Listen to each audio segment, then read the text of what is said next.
Hey, you're on video. Every ship should have a good ship's cat. Welcome back to Captain Rook's Reading Corner. We've been reading Treasure Island, and we're up to Chapter 4. So get yourself a warm drink, get comfortable, and we'll begin. Chapter 4, The Sea Chest. I told my mother all that I knew, perhaps too late. We knew at once that we were in danger. The captain owed us money, but we were afraid to search his room. If I rode to Dr. Livesey's for help, that would have left my mother alone and unprotected. Yet we did not want to stay in the house. Every sound filled us with alarm. The coals falling in the kitchen grate, the very ticking of the clock. There were moments when I jumped in my skin for terror. We decided to go forth together and seek help in the nearby village. With no head coverings, we ran out at once into the foggy night.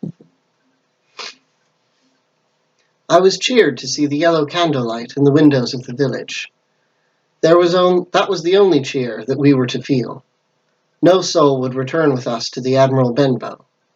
Several men were willing enough to ride to Dr. Livesey's, but not one would help us to defend the inn.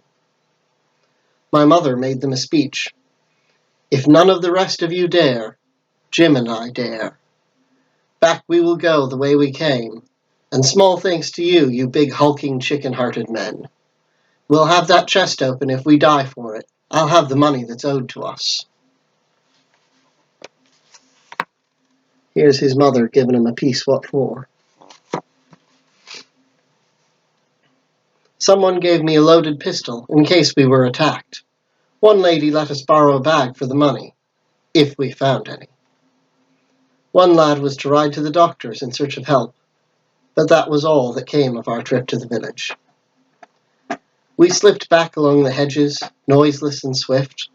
Our hearts were beating fast, and we did not feel relief until the door of the Admiral Benbow had closed behind us. I bolted the door at once. We stood and panted for a moment in the dark. My mother got a candle. Holding each other's hands, we went into the parlour. The captain lay as we had left him, on his back with his eyes open, and one arm stretched out. "Pull down the blind, Jim," whispered my mother, "and then we must get the sea-chest key off that body."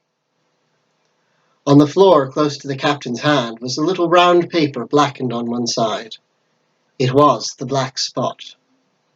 Written on the other side was, "You have till 10 tonight." "You had till 10, mother," said I. "It's now 6. I felt in his pockets. All I found were a few small coins, a thimble, his knife, and a compass. "Perhaps it's around his neck," said my mother.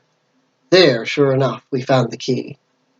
We were filled with hope, and hurried upstairs to his little room. We knelt beside his sea chest. As my mother opened the chest, a strong smell of tobacco rose from inside. On top lay a suit of very good clothes. Next we found some sailing tools, a small tin cup, sticks of tobacco, 2 handsome pistols, an old Spanish watch, and 5 or 6 curious seashells.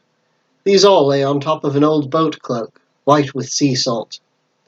Then we found the last things in the chest, a bundle of papers tied up in oilcloth, and a canvas bag that jingled of gold. "I'll take what's owed to me and not a penny over," said my mother. "Hold the bag." She began to count out the coins. It took a while, for the coins were all of different countries and sizes. Doubloons, pieces of 8, and others all together. Suddenly, I heard the tap-tapping of the blind man's stick upon the frozen road. It drew nearer and nearer, while we sat holding our breath. Then it struck sharp on the inn door. We could hear the handle being turned and the bolt rattling. There was a long silence. At last, the tapping started again down the road until we could hear it no more. "Mother, Take all the coins and let's be going. I'll take what I have. She jumped to her feet. And I'll take this to even the count, I said, picking up the oilskin packet of papers. We left the candle by the chest and felt our way down the stairs. Then we were out the door and running. We had not started a moment too soon. The fog was drifting off and the moon shone quite clear. Less than halfway to the village, in full moonlight, we heard footsteps running. "My dear," said my mother weakly, "take the money and run on. I am going to faint." Luckily, we were just at the little bridge. I helped her to the edge of the bank. Sure enough, she gave a sigh and fell on my shoulder. I do not know how I found the strength, but I managed to drag her down the bank and a little way under the arch of the bridge. So there we had to stay, partly hidden, and within earshot of the inn.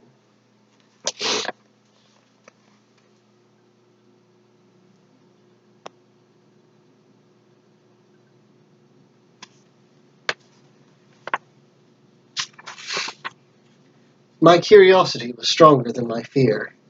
I crept back up and could see the road and our door. There I saw 7 or 8 men running hard. Pirates, I thought. A man with a lantern led the way. The next moment I heard the blind man's voice cry, "Down with the door!" "Aye, aye, sir," answered 2 or 3. A rush was made upon the door, and they were surprised to find it unlocked. Again the blind man's voice rang out, as if he were afire with rage. "In, in, in!" A few dashed in. One called out, "Bill's dead." "Search him, you lazy lubbers, and the rest of you get the chest." I could hear their feet rattling up our stairs. The house must have shook with it. The upstairs window of the captain's room was thrown open, and a man leaned out. "Pew," he cried, "someone's been in the chest." "Is it there?" roared Pew. "The money's there." "Forget the money. Flint's papers, I mean." "We don't see it here," replied the man. "It's that boy. I wish I'd put his eyes out," cried Blind Pew. "Scatter, lads, and find him."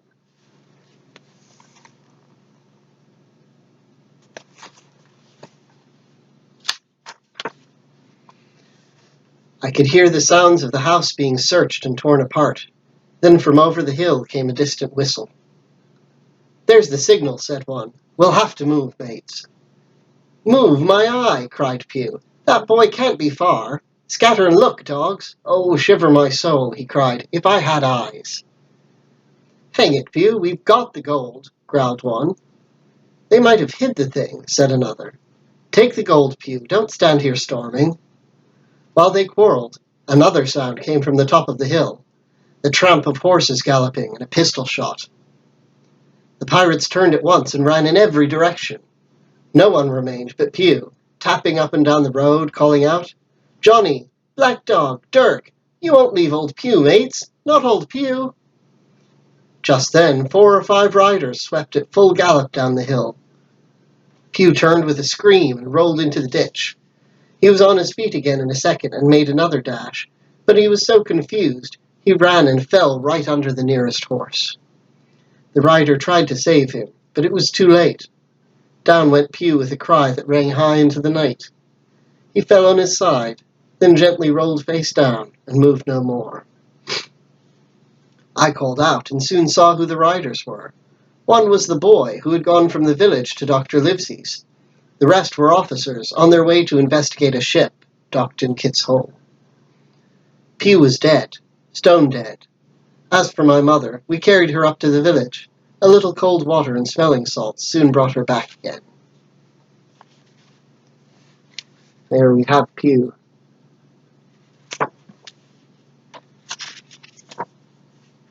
I told the whole story to the chief officer Dance. I went back with him to the Admiral Benbow and found it in a state of smash. I could see at once that we were ruined.